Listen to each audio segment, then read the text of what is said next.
Hi, everyone. I'm Gold Derby News and Features editor Ray Richmond, and I'm here today with nine-time Emmy nominee Liev Schreiber, who portrays Anne Frank's father, Otto Frank, in the powerful eight-part limited series A Small Light that premiered in May on Net Geo, Disney Plus, and Hulu. Liev, wanted to start out by discussing what you knew about Anne Frank's story and more specifically about her father, Otto, before starting work on the series. Well, I think I knew as much as the average person who had read Anne Frank's diary as part of their public school curriculum growing up. Um, I There are a couple of board members at Blue Check Ukraine who are also board members at the Anne Frank House in Los Angeles. So they were kind enough to supply me with a bunch of material, both written and filmed, that was really helpful to me in terms of researching the part. I think I was particularly interested in the stuff that Otto didn't want in the diary in the first publication, because I thought that would be revealing in terms of finding a new way to tell the story that everybody knew, which was I think Tony and Joan's objective was to find a fresh take on that story. Because we also certainly knew the story. What did you find out that Otto didn't want in the diary? Well, I'm not sure that I should, or that I'm should be the one to reveal all of that, but I think one of the pieces that I know is out there that people are aware of that was interesting to me was how difficult his relationship with his wife was, and all throughout that period that they were in confined together, and how Anne had written about their fights in her diary and how difficult they were. And that was something that really struck me, that to be in that situation with children where you aren't, where you're trying to get along as a couple and you're trying to move through some difficulties, and you're all crammed into the same attic together, um, and the problems outside of the space are greater than any that are inside your relationship. But still, to spend that period of time um, confined in a space with somebody who you're not able to speak to or not able to communicate fully with must have been very, very difficult. In an impossible situation. I mean, my God, just Yeah. knowing what's going on in the outside world and then having to be in these cramped, claustrophobic quarters Mm-hmm. for months at a time. What did you learn about Otto in your research, Liev? I know you've said previously that he was a proud German and how tragic it was for him personally to have to leave a homeland he loved so deeply.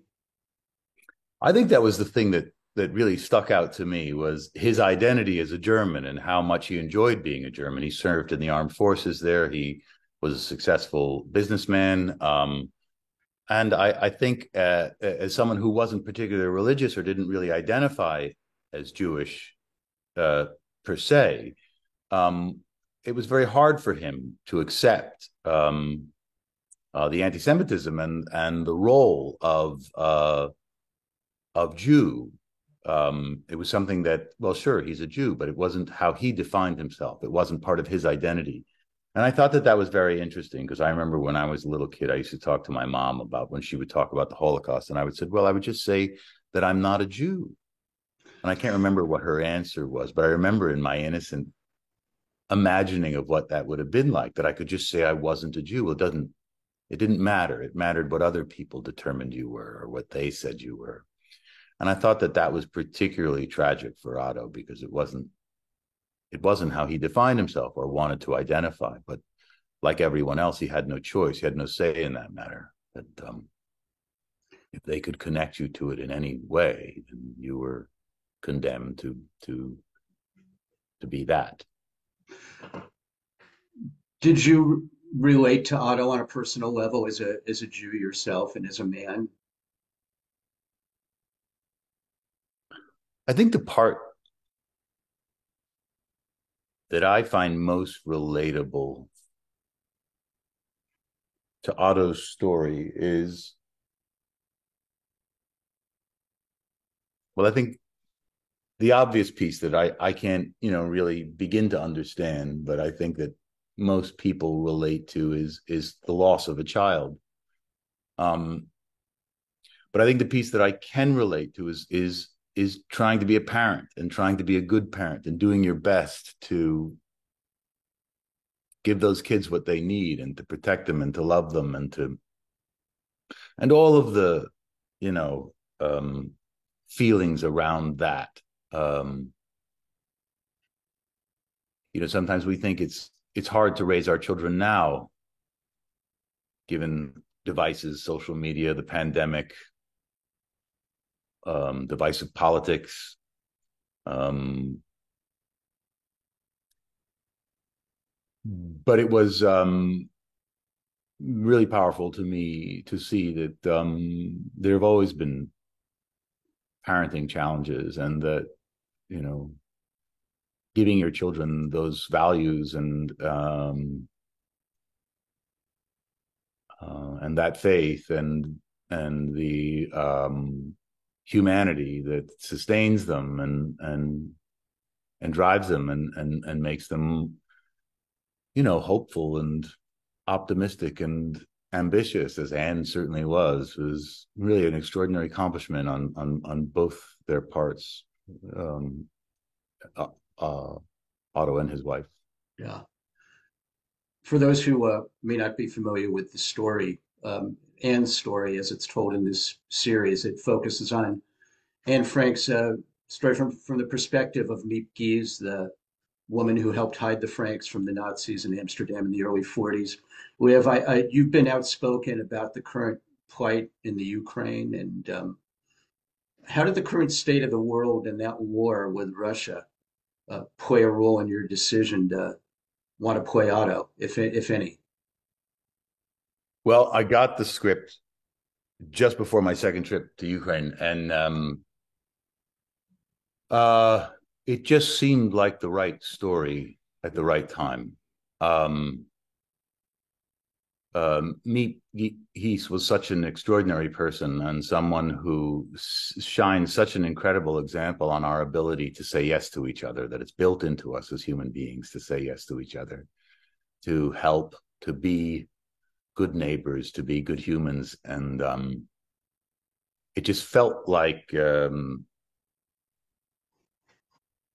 wasn't a time I was particularly eager to go back to work. After doing 8 years of Ray Donovan, I was really enjoying being off and being at home with my kids. But sure enough, there we are sitting on the couch watching the war develop in Ukraine and seeing these normal men, custodians, graphic design artists, teachers, painters, getting on buses and saying goodbye to their children and possibly never seeing them again. It just struck me as, how could that be happening again in our time? That something like this would be happening in Europe, or anywhere in the world. And when I read this script, I just thought, yeah, this is who we have to be right now. This was an extraordinary person, and in as much as we can learn from that example, I also hate to say it, but I think these things happen in patterns, and I think these things tend to repeat themselves rather, and there are patterns to what happens. There are patterns to these behaviors, and I think we're seeing some of those patterns again in Eastern Europe, and so I think it's a good time to find a way to tell this story again. I think there's also we're seeing again in the world a level of not just anti-Semitism, but bias and hate in general. Fascism. Fascism, yeah. That I think it's important to remind those who are doing it and those who are receiving it that it doesn't end well for anyone. I'm not sure who it was that said history doesn't repeat itself, but it rhymes. Um, Who said that? That's great. Yeah, there's a lot of truth to that. And Yeah.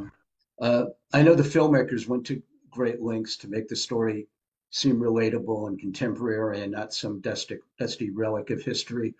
Um, did that aspect appeal to you too? I mean, I saw you on a show panel actually insisting that you liked olden times just fine. I was very nervous about it. Um, I just thought, for me, things like period, my approach to things is that they be believable, that you feel like it's immersive, that you feel like you're in it. But I just completely underestimated uh Belle's ability to carry things. She's just an extraordinary actress, and her contemporary way of digging into that character was just extraordinary. And so finding the language that felt comfortable and felt contemporary, it just worked really, really well. And I think Suzanne, the director, and I think Joan and Tony did a really amazing job in finding a fresh feel for it, making it feel sexy, making it feel current, making it feel, I just loved in that, right off the bat in that first episode, she's got a gay brother. And um, we forget that community has existed, and what it was like for them and what it was like for her, and her being a bit of a club kid and a night owl, and it just made so much sense, and it kind of brought the humanity of those characters forward in a really compelling and kind of intimate way. Yeah, I love the fact that, like you said, Leah, that Meep was, kind of partying too hard and, falling in love every 10 minutes and, and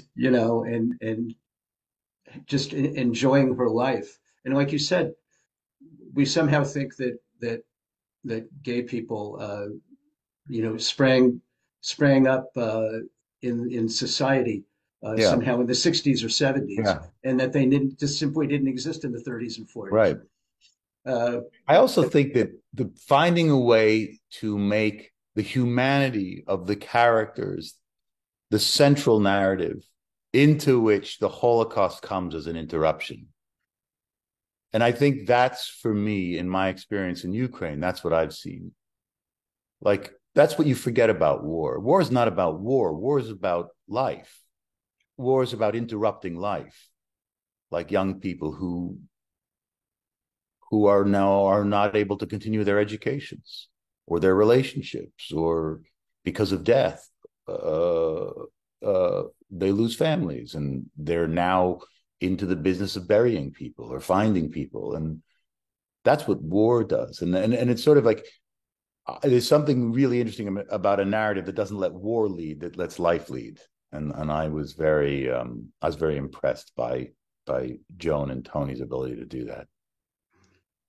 and the Small Light production itself, I know you mentioned Belle Powley as being a, kind of this force of nature, and an extraordinary actress, and working with Joe Cole and Ashley Brodem. Joe too, really. I mean, I have not seen actors like that generous in a long time. Like, people who are, just to watch the two of them work and how they hand off to each other and how they support each other, and without losing any of the behavioral stuff that most actors are so attached to really work off of each other in really, really kind of gorgeous and compelling ways. I was just so impressed by both of them. Did it feel particularly visceral, Leah, for you and the cast crew to be filming A Small Light on these same Amsterdam streets where Jews were seized and shipped off to the death camps? I mean, did that have an extra, give it an sort of an extra poignance for you? Not so much for me, I mean, every once in a while you'd come across the building that they lived in or something like that, or we'd visit the Anne Frank house, but it's still somehow so intangible for me. And I think also, when I'm working on something, it doesn't really exist outside of my consciousness, if that makes any sense. In other words, it's kind of impossible that they existed because I'm existing now. I'm doing it in a funny way. Um, but it's definitely I noticed that on these darker narratives and darker productions, that the cast really seems to bond more. We definitely went out for a lot more dinners and drinks than you normally do on a job like this. Not just because you were on location. It's something about shaking it off or something, or it's something about fighting back against the subconscious sadness that this material elicits, you know? Well, it's a great and sort of odd thing about this story is that everybody knows how it ends, but of course the characters didn't. So you have to find a way to do that. You have to find a way to keep that at bay, to keep, the end at bay. You don't know what happens. You can't, because they didn't. But of course we all do. Yeah, that's the part of it too, Liev, is we think, well, it's heading toward 1945. They've got to know it's going to come to an end, but they didn't know it was coming to an end. We Right. know only because we're looking back into the past. That's Um, probably how you make it 2 years in an attic, is you think every next day could be the day. exactly. Yeah. Uh, does what's going on politically in this country and frankly in the world make the story feel scarier now to be part of that?